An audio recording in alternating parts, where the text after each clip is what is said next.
এরা হলো জুলাই সন্ত্রাস, এক কথায়। প্রত্যেকটা জুলাই মাস্তান।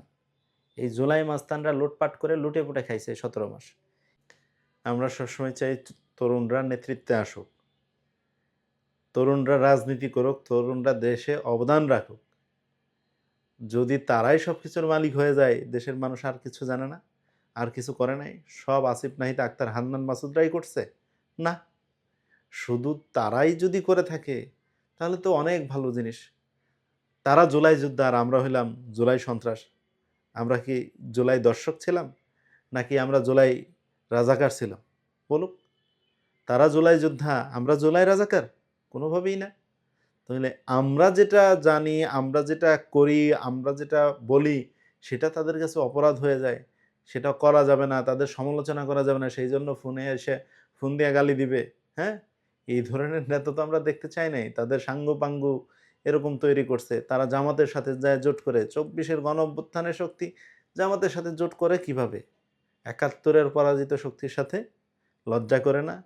এই ধরনের কর্মকাণ্ড যারা করে তারা আবার নিজেদেরকে নেতা দাবি করে কিভাবে? এগুলো তো বাতাসে নেতা হইছে। এক কথায় আসিফ এইগুলো কোনো ক্রাইটেরিয়ায় পড়ে নেতার? ও হইলো দুর্নীতিবাজ, ও টেন্ডারবাজ। ও টেন্ডার আসিফ নামে পরিচিত হওয়া দরকার।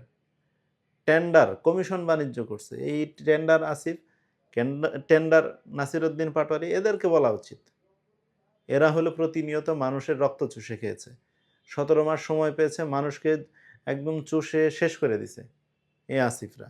কাজেই দেশের মানুষ এদেরকে চিনতে পেরেছে, এদের চরিত্র চিনতে পেরেছে, জানতে পেরেছে।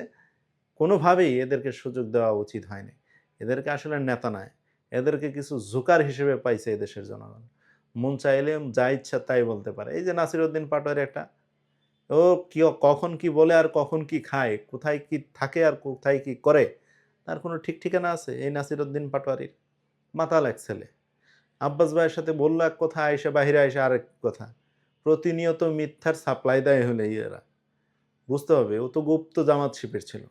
গুপ্ত শিবির ছিল। সেই জায়গা থেকে বেরিয়ে এসে জাতীয় রাজনীতিতে পা রেখেছে। সেই চরিত্র কি ভুলে গেছে পুরনো চরিত্র? কখনোই তো ভুলতে পারবে না। মানুষ কখনো তার অতীত ভুলতে পারে না। পাটোয়ারি কখনো তার অতীত ভুলতে পারবে না। জামাতের চরিত্র, শিবিরের চরিত্র সেগুলা সে তার ভিতরে রাখবে।